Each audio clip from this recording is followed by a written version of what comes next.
Troll film पहाड़ों में शुरू होती है, जहां युवा नोरा और उसके पिता का नाम टोबियास है। वे दोनों पहाड़ पर चढ़ रहे हैं।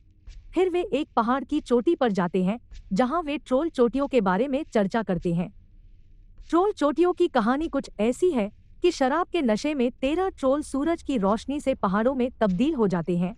लेकिन नोरा को ये कहानी बिल्कुल परियों की कहानी लगती है। लेकिन उनके पापा उन्हें समझाते हैं कि परियों की कहानी भी कभी हकीकत थी।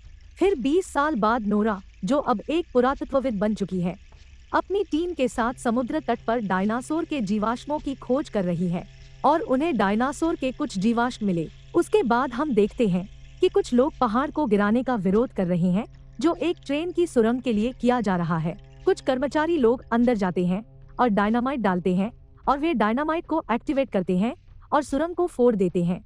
इसके बाद वो लोग अंदर चले जाते हैं और भूकंप जैसा कुछ होता है और अंदर गए सभी लोग मारे जाते हैं।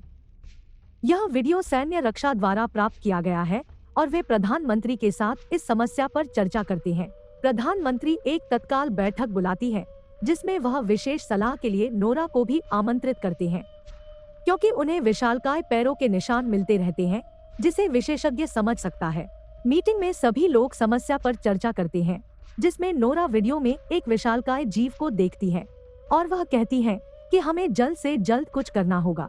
फिर जब जीव एक और हमला करता है, तो नोरा और एंड्रियास नामक प्रधानमंत्री के सलाहकार व्यक्ति इसकी जांच करने के लिए निकल पड़े। वहां उनकी मुलाकात एक अधिकारी से होती है, जिसका नाम क्रिश है, और तीनों मिलकर विक्टिम के परिवार से कुछ सवाल करते हैं, जिसमें वे बताते हैं कि उन्हें एक अजीब सी आवाज सुनाई दी थी। यह सुनकर नोरा वहां से चली जाती है और विशाल के पैरों के निशान की जांच करती है। जब वह पैरों के निशान देखती है, तो उसे लगता है कि उसे अपने पिता की मदद लेनी चाहिए और अपने पिता के पास जाना चाहिए। वह उन्हें पूरी जानकारी बताते हैं और कहते हैं कि वह उन्हें वहां ले जा सकते हैं जहां यह ट्रोल हो सकता है। क्रिश, नोरा और प्रधानमंत्री के सलाहकार और नोरा के पिता स्थान पर पहुंचते हैं और वहां ट्रोल पाते हैं। सभी डर जाते हैं और हेलीकॉप्टर में बैठकर लाइव फुटेज मुख्यालय भेज देते हैं। तब प्रधानमंत्री फिर से एक जरूरी बैठक लेते हैं, जिसमें वह फैसला करती है कि वह सैन्य कार्रवाई करेगी। लेकिन नोरा, उसके पिता और एंड्रियास इसके खिलाफ थे, इसलिए तीनों क्रिश को मना लेते और ट्रोल को हराने के लिए उसके साथ मिशन पर निकल जाते। और वहां वे नाइट विजन गॉगल्स के साथ ट्रोल को देखते हैं और सभी मिलिशियन पोजीशन लेते हैं और गोलियां चलाते हैं। और ट्रोल इससे चिढ़ जाता है और वह सैन्य आदमी पर हमला कर देता है। और इसी बीच कुछ मिलिशियन शहीद हो जाते हैं और एक ईसाई सैन्य आदमी मैन ट्रोल का शिकार हो जाता है। और वहीं नोरा के पापा ट्रोल को शांत करने चले जाते हैं, जिसमें वो कामयाब भी हो जाते हैं। लेकिन सैन्य आदमी पीछे से हमला करती है और फिर ट्रोल ने नोरा के डैड को लात मार दी। फिर नोरा अपने पापा के पास जाती है और वो नोरा से कुछ कहते हैं, लेकिन वो मर जाते हैं।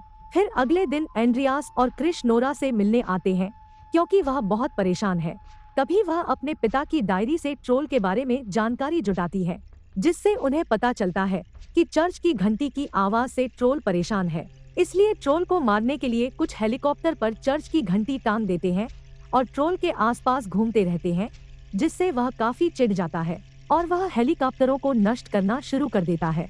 जब ट्रोल हेलीकॉप्टर को तबाह कर रहा होता है, तो हेलीकॉप्टर एक छोटे बच्चे पर गिरने वाला होता है। ट्रोल खुद उसे अपने ऊपर गिरने से बचा लेता है, जिससे पता चलता है कि ट्रोल किसी का नुकसान नहीं करना चाहता।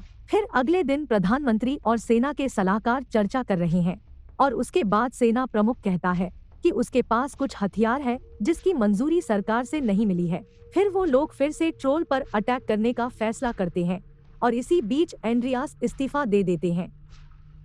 और उसके कुछ ही समय बाद प्रधानमंत्री आपातकाल की घोषणा करते हैं और ओस्लो और उसके आसपास के शहरों को खाली करने के लिए कहते हैं। और फिर एंड्रियास और नोरा कार में बैठते हैं और ओस्लो के बाहर जा रहे हैं। लेकिन नोरा अभी भी अपने पिता की उस डायरी को देख रही है, जिस पर सिंडिंग लिखा हुआ है, जिसे एंड्रियास भी देखता है और कहता है कि यह रिकार्ड सिंडिंग हो सकता है, जो महल का द्वारपाल है। उसके बाद नोरा को यह भी याद आता है कि उनके पिता ने अपने आखिरी पलों में पैलेस और किंग जैसे शब्द कहे थे। तो फिर नोरा और एंड्रियास कार को वापस ओस्लो की ओर मोड़ते हैं और महल तक पहुंचते हैं। महल के द्वारपाल नोरा को पहचानते हैं और कहते हैं कि वह टोबियास की बेटी है। और फिर उन्हें महल के अंदर एक गुफा में ले जाता है, जहां वह उन्हें ट्रोल्स के कंकाल दिखाता है और बताते हैं कि नॉर्वे के ईसाईकरण के समय यहाँ ट्रोल्स के एक परिवार को मरने के लिए छोड़ दिया गया था। वहाँ नोरा को पता चलता है कि सीधे यूवी किरणों से ट्रोल्स मर सकते हैं, इसलिए नोरा और एंड्रियास एक योजना बनाते हैं जिसमें वे क्रिश और सिग्रिड नाम के एक हैकर की मदद लेते हैं। योजना के अनुसार एंड्रियास और नोरा ट्रोल के बेटे की खोपड़ी के साथ निकल जाते हैं और सिग्रिड एक एयर स्ट्राइक मिसाइल को हैक करता है और ट्रोल्स के खिलाफ हवाई हमलों को रोकता है। और फिर नोरा और एंड्रियास ट्रोल को खोपड़ी दिखाते हैं और फिर ट्रोल उनका पीछा करता है और नोरा और एंड्रियास ट्रोल्स को एक मैदान में ले जाते हैं जहां क्रिश अपनी टीम के साथ यूवी पैनल लगाकर तैयार होता है। और जैसे ही ट्रोल मैदान के बीच में आ जाता है, फिर क्रिश सभी पैनलों को चालू करता है। तभी नोरा देखती है कि ट्रोल को काफी नुकसान हो रहा है। तब नोरा को एहसास होता है कि यह गलत है क्योंकि यह प्रकृति के विरुद्ध है और नोरा सभी यूवी पैनल बंद कर देती है। लेकिन उसके बाद ही सूरज उगता है और सीधी धूप ट्रोले पर पड़ती है और उसकी मौत हो जाती है।